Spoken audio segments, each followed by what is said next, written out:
Hola, buenas. Yo soy Laura López, soy psicóloga colegiada, psicoanalista en formación continua con Grupo Cero, también perito judicial y en estos vídeos estamos aportando información acerca de cómo se cura un TOC, cómo se curan las obsesiones. ¿Qué quiere decir las obsesiones? Bueno, en primer lugar, para que entendamos qué significan las obsesiones en uno y muchas veces esos pensamientos que por un lado se aceptan y por otro parecen absurdos, ¿de dónde vienen? ¿Por qué? ¿Y qué quieren decir? Porque tienen un significado y un sentido que tiene que ver con la vida del paciente, con su material psíquico, ¿no? Con su conflicto psíquico, podríamos decir. En todas las obsesiones hay dos elementos.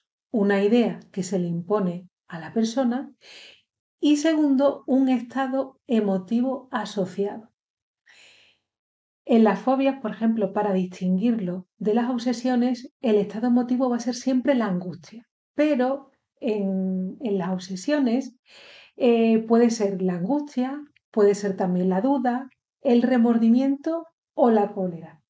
¿Y cómo es el mecanismo psicológico de las obsesiones? ¿Cómo funcionan? ¿Cuál es esa maquinaria, ¿no? ¿Cómo son esos procesos? Podríamos decir que en muchas obsesiones el estado emotivo permanece inalterado. Por ejemplo, si hay angustia o hay duda, ¿no? Es persistente.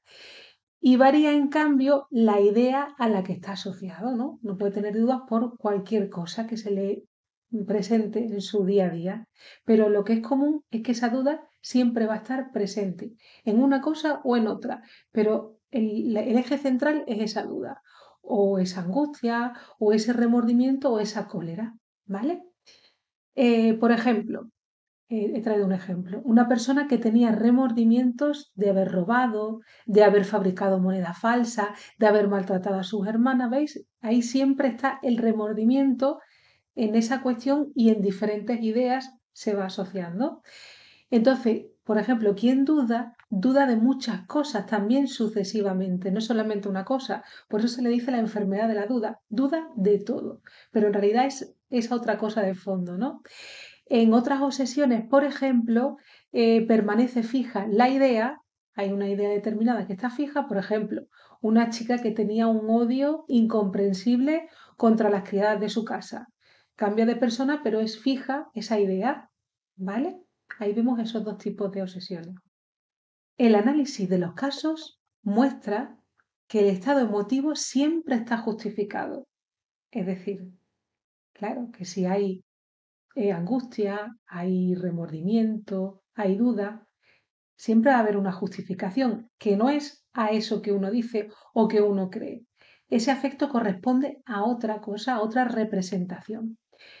Digamos que lo que pone el sello patológico, que se le llama ya patología, vemos que en los casos de las obsesiones consiste en dos caracteres. Uno va a ser el estado emotivo que se eterniza, la duda constante, el remordimiento constante, la duda constante, la angustia constante, ¿no? Se eterniza. Y en segundo lugar, que la idea asociada no es la original, ¿vale? Que esa sí está relacionado con la etiología, con la causa de la obsesión, sino que es una idea que sustituye a esa primera por asociación, ¿vale? Por eso vemos que se ve tan absurdo, ¿no? Porque en realidad no es exactamente a eso, a esa idea que uno se siente de esa manera, ¿no? Por eso se ve tan absurdo, sino que esa otra que está asociada a esa primera que la persona no tolera. En clínica vemos que los antecedentes de la persona con obsesiones, en la época inicial de la obsesión, puede hallarse siempre esa idea original, que después se sustituye.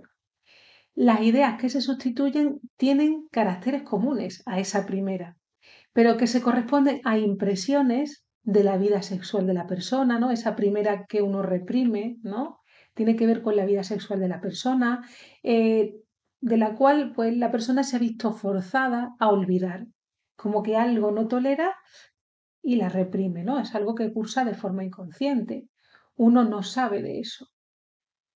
Lo que ha conseguido es reemplazar entonces esa idea que era intolerable para la conciencia y por otra que no tiene que ver con ese estado emotivo, no tiene nada que ver con con esa escena y con ese estado emotivo a la que luego se asocia, ¿vale? Se asocia a algo que no tiene nada que ver con esa represión primera. Por eso, esa conexión forzada, por así decirlo, es la que le debe ese carácter, digamos, absurdo que las obsesiones tienen, ¿no? Que a la vez se acepta una parte y a la vez se rechazan, se ven como absurdas.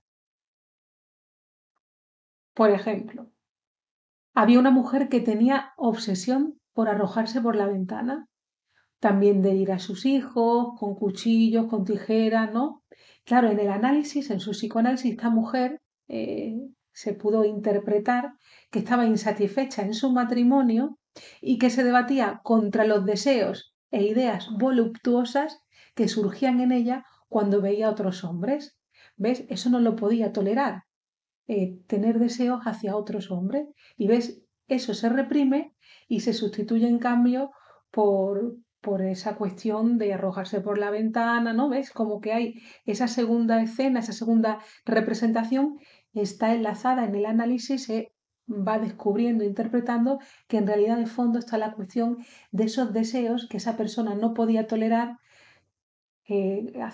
con otros hombres, ¿no? Es decir, que su moral no le permitía desear a otros hombres más allá del marido. Fijaros cómo es el conflicto psíquico que una persona puede llegar a producir incluso una enfermedad para no saber de algo que está totalmente vetado para la persona. En todos nosotros hay una censura. Por eso el psicoanálisis es una herramienta súper eficaz para trabajar las obsesiones. Es como la interpretación es como la cirugía. Te va interpretando y ahí uno va conociéndose y transformando esa manera que tiene de relacionarse consigo mismo, con su hostilidad, con sus deseos, que se reflejan luego en esos síntomas, en esa salida, que es una salida, digamos, una solución muy mala a ese conflicto intrapsíquico bueno, que son deseos que abrigamos todos, pero al fin y al cabo la persona con obsesiones en esa estructura tiene una dificultad bueno, de solucionarlo de otra manera, ¿vale? Muy bien, pues nos vemos en el siguiente vídeo.